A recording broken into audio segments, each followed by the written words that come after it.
The scream wasn't loud, but it was sharp, piercing enough to cut through the walls of the Madrid estate like a blade through silk. Cristiano Ronaldo Jr., known to most simply as Junior, stood frozen at the entrance of his room, a half-open football bag hanging off his shoulder. His face was pale, his eyes wide. Across the room, sitting on the floor like a guilty teenager, was Georgina Rodriguez, the woman the world believed was his second mother, the woman who had helped raise him, the woman who, right now, held in her trembling hands his black leather diary. Junior said, his voice low and guttural, "Put it down!" Georgina blinked rapidly, as if caught in a trance, then looked up. "Junior, I can explain." "No, you can't." He stepped forward, fury simmering beneath his usually calm exterior. "You had no right. Please, I thought you were hiding something. I didn't mean—" But Junior was already turning, storming down the hallway, past the gallery of family portraits and memories. Something had been broken, and not just trust, not just privacy. A truth had been uncovered, one that Georgina should never have seen. And worse, Junior knew she was going to tell Cristiano, unless he stopped her. Just 3 weeks earlier, everything seemed perfect. Cristiano Ronaldo had just returned from a triumphant match, and the family was glowing in the afterglow of celebration. Georgina hosted a private dinner for friends and close relatives. The kids played in the courtyard. Junior, now 16, was quieter than usual, but brushed it off as fatigue. He had recently begun journaling, something suggested by his therapist to help with the pressure of being Ronaldo's son. He wrote at night, locking the diary in a custom drawer under his bed. No one knew about it. No one should have known. Until one morning, Junior noticed the lock slightly ajar. He thought it was just his mind playing tricks. Maybe he hadn't latched it fully. But by the second time it happened, he knew someone had been reading. And he had a suspicion. Junior and Georgina's relationship had always been warm. She had raised him since he was small. She wasn't his biological mother, but she had filled the role in every way that mattered. At least, until recently. Lately, Junior had sensed tension in the house. Hushed arguments between Georgina and Cristiano when they thought no one was listening. Brief moments when Georgina would smile at him and then look away like she was hiding something. Then there were the texts, strange messages from an unknown number that popped up on Junior's iPad. "Does she know you know? Careful who you trust."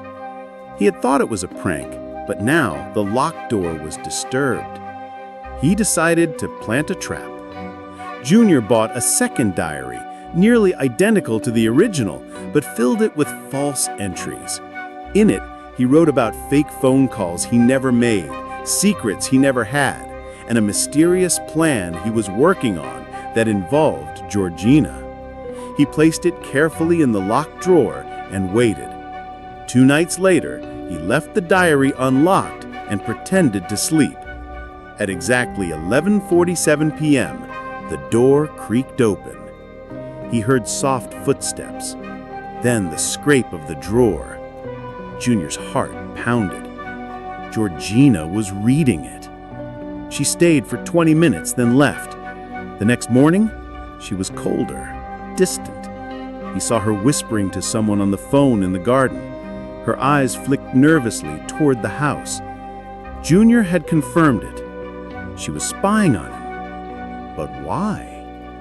What Georgina didn't know was that the real diary, the one hidden in a locked gym bag under the false bottom, did contain secrets. Junior had discovered something, and he had written it down. Something about Georgina and someone named Silva. It had started innocently. Junior had been bored one day, rummaging through old family photo albums. In a worn-out envelope at the back of his father's desk drawer, he found a photo. A man, tall, with dark eyes, and a scar down his left cheek, standing beside Georgina. Not romantically, but something about the way she looked at him felt off. He flipped the photo over. One word written in faded ink: Silva. No date, no explanation. He'd asked his father once, casually, "Hey, who's Silva?" Cristiano had stiffened, then smiled too quickly. "Just someone from the past. Don't worry about it." That only made him more curious. But Junior found a hidden clue, an encrypted USB tucked inside a stack of discarded tax documents in the garage. On it were emails, hundreds, between Georgina and Silva. Most were harmless, old messages, but one stood out. "I haven't told him. He still doesn't know the truth about how we met. He thinks it was fate. Please, don't come back." That one entry burned itself into Junior's memory. So, in the real diary, he wrote it all down. Everything he had uncovered. He also wrote his plan to confront her, to test her. But she got to the diary first. After the confrontation, after he caught her red-handed reading the real diary, Junior did something no one expected. He went to the press, but not to leak it publicly. He contacted an old sports journalist, someone who owed Cristiano a favor, and gave him a redacted version of the diary. Then he arranged a private meeting with his father, with the journalist secretly listening in. The goal? To get Cristiano to hear the truth from Georgina's mouth. Cristiano was stunned when Junior told him. At first, he denied it, defended Georgina. But Junior calmly placed the USB on the table. "Just read the emails, all of them." Cristiano hesitated, but once he started, his expression changed. The tension in his jaw, the redness in his ears. He was seeing a truth he never imagined. Then Georgina walked in. She paused, sensing the silence. "What's going on?" Cristiano looked up, his voice eerily calm. "Tell me who Silva is." Her face went white.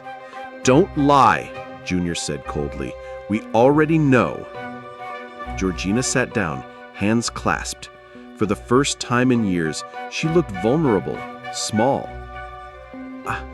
I was working for a client. I was young. I didn't know what I was getting into. Silva was part of an operation to profile elite players. Cristiano was one of them. The goal was to find a connection, get close, and report patterns." "So you targeted him?" Junior asked.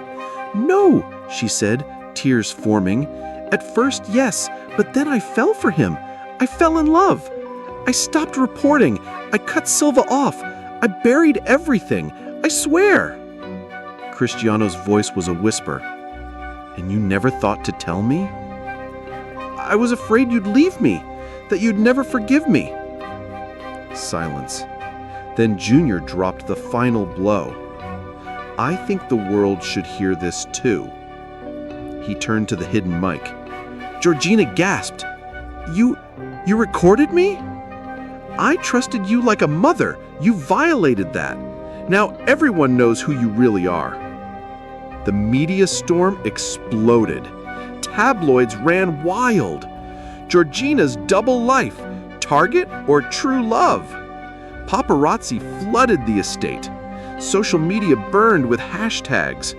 Fans were divided. Some defended her, others condemned her. Cristiano went silent. He didn't make a statement. Instead, he took the kids and left for Madeira, alone. Junior stayed back, finishing school, dodging cameras. 3 months later, a quiet post appeared on Cristiano's Instagram. A picture of him, Junior, and the younger kids, smiling on a beach. Caption: "Some truths hurt, but they also free us. Family above all." Georgina moved out. She did not return. But she didn't fight. She accepted it, quietly. Junior still journals, but now he writes in code. And in his newest entry, he wrote, "She loved him. I believe that now. But love Without honesty is poison, and I won't drink it ever again.